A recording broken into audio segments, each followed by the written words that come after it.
Three, two, one. Let's go!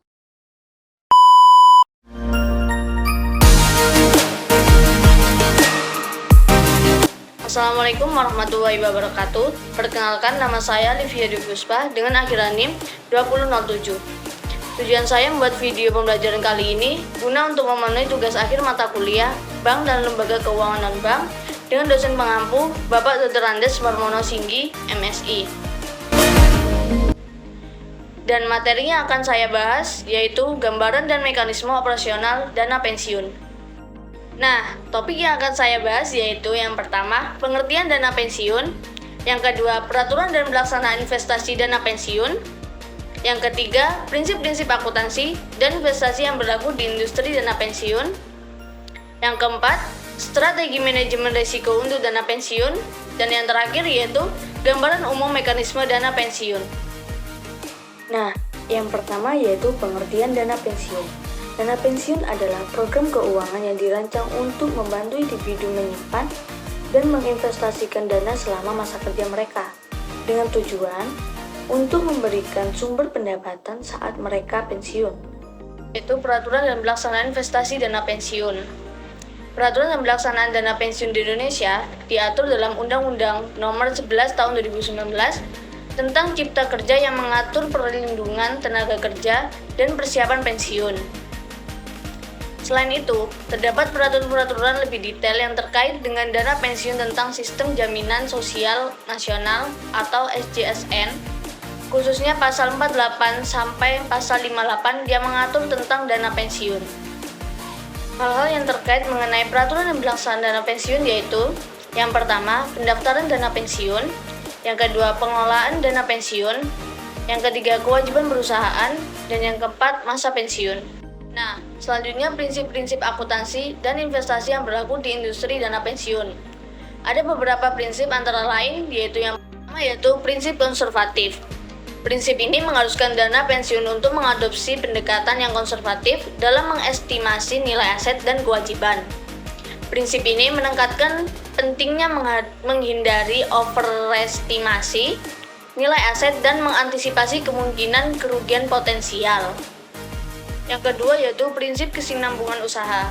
Prinsip ini menekankan pentingnya mempertimbangkan kesinambungan jangka panjang dari dana pensiun. Dana pensiun harus merencanakan dan mengelola investasi mereka dengan mempertimbangkan kemampuan untuk memenuhi kewajiban pensiun yang akan datang. Yang ketiga yaitu prinsip akuntansi akrual. Prinsip ini mengharuskan dana pensiun untuk menerapkan metode akuntansi akrual dalam mencatat transaksi dan peristiwa keuangan. Pendekatan akrual memungkinkan pengakuan pendapatan, biaya, aset, dan kewajiban pada saat mereka terjadi, bukan hanya saat uang diterima atau dibayarkan. Yang keempat yaitu prinsip objektivitas. Prinsip ini menekankan pentingnya penyajian informasi keuangan secara objektif dan tidak memihak. Informasi keuangan harus didasarkan pada bukti yang dapat diukur dan disajikan dengan jujur dan adil. Dan yang terakhir yaitu prinsip transparansi. Prinsip ini menekankan pentingnya penyajian informasi keuangan yang transparan kepada peserta dana pensiun dan pemangku kepentingan lainnya. Dana pensiun harus menyediakan informasi yang jelas, terperinci, dan mudah dipahami tentang kinerja investasi, pengelolaan risiko, dan kondisi keuangan secara umum. Selanjutnya, strategi manajemen risiko untuk dana pensiun. Dalam mengurangi risiko untuk dana pensiun, ada beberapa strategi manajemen yang dapat kita lakukan, antara lain yaitu yang pertama, disverifikasi portofolio, yang kedua, evaluasi risiko secara berkala, yang ketiga, mengelola risiko operasional, yang keempat, memahami risiko pasar, dan yang terakhir yaitu rencana tanggap darurat. Nah, adapun gambaran mekanisme operasional dana pensiun. Mekanisme dana pensiun bervariasi, tergantung badan negara dan jenis program yang ada. Namun, berikut adalah gambaran umum tentang mekanisme dana pensiun, yaitu pada dana pensiun, pekerja dan pemberi kerja menyumbangkan dana secara teratur ke rekening pensiun, biasanya melalui potongan gaji atau kontribusi perusahaan. Kontribusi ini akan dikumpulkan selama masa kerja individu dan diinvestasikan untuk pertumbuhan yang lebih lanjut. Nah, setelah melakukan kontribusi, dana pensiun biasanya diinvestasikan dalam berbagai instrumen keuangan, seperti saham, obligasi, reksadana, atau properti.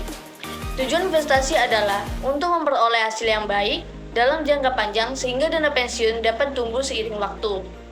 Setelah diinvestasikan, dana pensiun umumnya dikelola oleh lembaga keuangan atau manajer investasi yang memiliki keahlian dan pengalaman dalam mengelola portofolio investasi.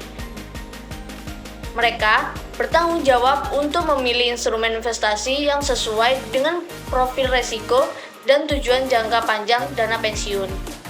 Setelah melewati proses pengelolaan, dana pensiun akan tumbuh melalui investasi dan kontribusi tambahan selama masa kerja individu. Pertumbuhan dana ini penting untuk memastikan akumulasi dana yang cukup untuk keperluan pensiun di masa depan. Lalu, setelah mencapai usia pensiun, individu dapat mulai mencairkan dana pensiun mereka sebagai sumber pendapatan. Cara pencairan bisa bervariasi tergantung pada program dana pensiun yang ada. Lalu, dana pensiun biasanya tunduk pada pengawasan dan regulasi oleh badan pengawas atau lembaga pemerintah. Tujuannya adalah melindungi kepentingan peserta dana pensiun dan memastikan transparansi saat berkelanjutan program. Nah, itu tadi pemaparan materi dari saya. Semoga bermanfaat. Terima kasih.